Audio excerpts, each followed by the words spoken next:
Olá, alunos do sétimo ano, tudo bem com vocês? Sejam bem-vindos aí a mais uma videoaula de ciências. E na aula de hoje, nós vamos estudar fenômenos naturais e os impactos ambientais. Desde já, eu peço que vocês peguem o livro didático de vocês e me acompanhem lá na página 24, ok? Como vimos anteriormente, existem aí as placas tectônicas, que além de terem auxiliado aí na separação dos continentes, também existem outros fatores que influenciam em fenômenos naturais, ok? Bom, na página 24 vocês têm um planisfério aí falando sobre as zonas sísmicas e vulcânicas. O que são essas zonas sísmicas? Essas zonas sísmicas é onde que acontece o encontro dessas placas tectônicas. E nesses encontros, nessas zonas sísmicas, podem acontecer terremotos, tsunamis e erupções vulcânicas. Todos esses aí são fenômenos causados pela natureza.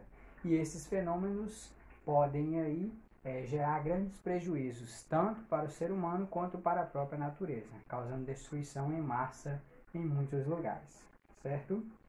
Olha só, se você observar bem o planisfério aí, nós vimos que a placa sul-americana, que é a que tem o Brasil, ela não se encontra nessa zona sísmica, porque a placa do Brasil, ela não está entre duas placas. E quando está entre duas placas, o choque ocasionalmente acontece esses tremores. Mas pode ocorrer sim pequenos terremotos dentro dessa placa, porque é quando a própria placa está se fragmentando, ela mesma, entendido?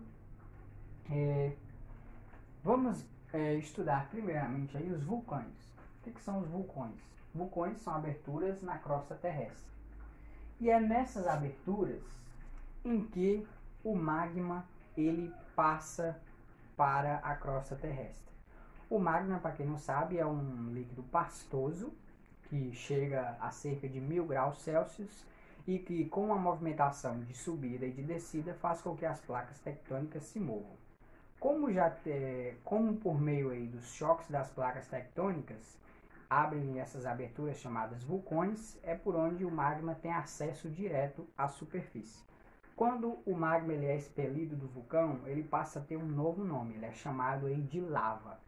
E essa lava ela é muito quente e causa bastante estrago na natureza.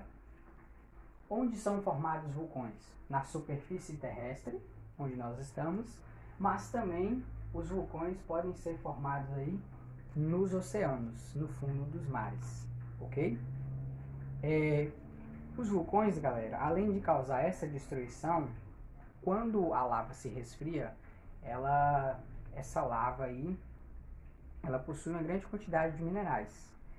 Então, um vulcão ele pode originar várias ilhas, de tanto ir expelindo esse magma ele vai tomando forma sólida e formando ilhas.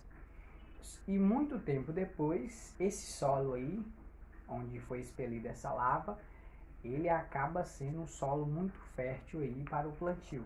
Então os vulcões, primeiramente ele tem aí a sua destruição, mas depois também ele tem esse recurso muito bom natural aí sobre esse solo que fica. Os vulcões também expelem uma fumaça que atrapalha a visão, ela consegue tampar completamente a luz solar, e se um avião passar próximo de um vulcão é muito perigoso por conta dessa fumaça e ele até poder cair com isso aí. Vamos lá, na página 25 nós temos aí uma experiência de como construir um vulcão. Muito simples essa experiência, vocês podem estar fazendo na casa de vocês. Todos os materiais acredito que vocês tenham aí na sua casa, como vinagre e bicarbonato, certo? Que é aí o chave aí da transformação do vulcão. Vamos então aí, galera, para a página 26. Nós vamos tratar aí de terremotos e de tsunamis. Olha só, terremotos e tsunamis. Terremotos acontecem praticamente todos os dias. Só que, dependendo do grau do terremoto, pode ser que as pessoas nem sintam esse terremoto. E já tem outros que causam uma grande destruição. Na página 26, vocês têm um RA aí demonstrando como é o funcionamento de um terremoto. Nós vimos aí que temos dois pontos, um mais ao centro da placa e outro mais à superfície. Esse ponto que está no centro aí da imagem, ele é chamado de hipocentro. E é onde ocorre o foco do terremoto, ou seja, é por onde o terremoto começa. Logo depois desse choque, as ondas do abalo sísmico eles vão se expandindo até chegar na superfície, que é o chamado de epicentro. E é onde se sente a oscilação do terremoto, ou seja, é aqui na superfície que a gente sente o estrago que um terremoto ele pode, os estragos que ele pode. Por volta de 1935, criado aí por Charles Richter, foi criada uma escala de magnitude chamada de escala Richter, que é nada mais do que uns sismógrafos que medem com precisão aí o grau de magnitude do terremoto, se ele vai ser um terremoto forte ou um terremoto mais fraco, ok? Vamos aqui para tsunami. O que é o tsunami? O tsunami, galera, é o mesmo terremoto. A diferença é que o tsunami ocorre no fundo dos oceanos. É um terremoto que acontece lá no fundo dos oceanos. E por esse impacto ser no fundo dos oceanos, é gerada uma grande onda. Essa onda aí passa a ser chamada de tsunami. E é aonde que essa água ela chega, ela causa grandes estragos aí, principalmente naquelas cidades que são aí, né, litorâneas. O que eles falam para impedir os terremotos? Bom, tem ações naturais em que o ser humano ele não consegue se prevenir contra isso. Só que hoje em dia nós já temos aí, por exemplo, aplicativos de celular que avisam quando vai ter um terremoto, uma chuva de granizo, para que as pessoas possam se proteger contra isso aí. Para evitar o tsunami, é aconselhável que em regiões que têm biomas costeiros, como por exemplo o mangue, são áreas em que elas protegem contra os terremotos. No Japão, por exemplo, é construído barreiras de pedras um pouquinho mais afastado da praia, no mar, para que essa parede quebre um pouco a onda, para que ela não chegue com tanta força até a costa. Continuando aí, nós falamos aí sobre os impactos ambientais que são causados pela natureza, agora nós vamos ver aí os impactos ambientais que são causados por ações humanas, que são as ações antrópicas. Vamos então lá para a página 27. Bom, nós vimos aí que a natureza em si ela pode fazer uma grave destruição para ela mesma. Só que o ser humano também tem um alto potencial de destruição desses habitats aí da natureza. Vamos lá? Entre as atividades humanas, nós temos aí a exploração excessiva de recursos naturais, ou seja, o ser humano pegar o limite do que ele precisa e do que a natureza precisa para sobreviver. Nós temos aí o corte de árvores, a caça, a pesca em excesso de uma determinada espécie, o tráfico silvestre de animais. Todas essas ações aí prejudicam e muito o meio ambiente. Olha só, e um desses prejuízos podem ser aí, né, a redução de habitats. Como nós vimos anteriormente, habitat é o local onde o ser vivo mora, com tudo aquilo que precisa. Por exemplo, essa redução de habitats por meio de corte de árvores. O cara vai lá e corta todas aquelas árvores do local. Aonde tem aquela quantidade de árvores, vai existir também uma grande quantidade de animais. E quando você corta essas árvores, os animais não vão ter recurso, que é a eliminação dos lugares adequados dos animais. Se ele não tem recurso, não tem para que ele ficar ali naquela região. Então, automaticamente, se você retira muitas árvores daquele local, você também vai eliminar muito daquela flora. E, inclusive, alguns animais possuem a qualidade de se adaptar em outros lugares. Mas existem alguns que não podem fazer isso e acabam morrendo por falta de nutrientes que não é mais encontrado naquele local. E também pode ocasionar o seguinte: você pegar uma espécie nativa de um local e transferir para outro.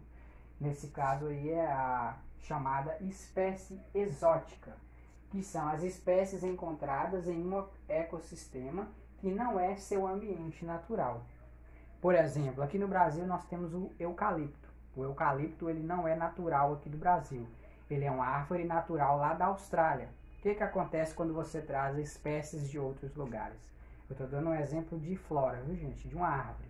mas também pode acontecer com animais, você trazer animais de outros locais para outros em que pode haver uma destruição. Quando você pega, por exemplo, aqui o eucalipto ele tem um grande poder de absorção aí de nutrientes do solo. Então, ao redor do eucalipto não consegue nascer nada, ou seja, como ele tem uma facilidade em reprodução, o eucalipto, ele acaba que competindo com as espécies daquele local, que são as espécies nativas. Como as outras árvores não vai ter o recurso daqueles nutrientes, então aquelas árvores nativas elas vão desistindo e abrindo espaço para espécies exóticas. A mesma coisa acontece, por exemplo, aí nos rios e nos oceanos. Quando você traz uma espécie de peixe que não é nativa daquela região, o que vai acontecer? Ele vai acabar se alimentando de peixes daquele lugar. Então você vai ter uma extinção em massa, dependendo da quantidade de peixes daquele local. Ok? Aí, pessoal? Bom, essa espécie exótica, como eu falei, elas podem ser consideradas como invasoras, que é o que eu acabei de falar. Que ela pode competir com as espécies nativas e destruí-las, ou se alimentar das espécies. Um outro fator aí causado pelo ser humano é o tráfico aí, né, de animais silvestres. Esse tráfico aí, pessoal, ele reduz a biodiversidade e ameaça a extinção da espécie. Por exemplo, a arara azul é uma espécie nativa da Caatinga, pode ser encontrado lá, só que está em extinção. O que acontece para ter essa extinção? Quando o ser humano vai lá, ele pega, por exemplo, tem 8 casais de arara azul. O que acontece? Se ele pega todas as fêmeas, vai acabar ficando todos os machos. E não tem como eles se reproduzirem para darem continuidade em sua geração. Então acaba que extinguindo aí as espécies daquele local. Outra coisa é que o tráfico de animais silvestres geralmente são pessoas que criam esses animais. Normalmente esses animais eles ficam enjaulados, ficam em gaiolas, então não tem como ele ter a mesma vida que ele tem na natureza. É dado para ele comidas artificiais e outras coisas. Não é a mesma coisa dele estar ali livre e solto pela natureza, ok? Então nós vimos aí as atividades que são causadas pela natureza e as atividades que são causadas pelo ser humano. Vamos aí para a página 28. Na página 28 vocês vão fazer o exercício, são 4 questões, ok? E lá no livro de atividades, vocês irão fazer as atividades que estão da página 15 até a página 17. Bons estudos para vocês e até a próxima aula.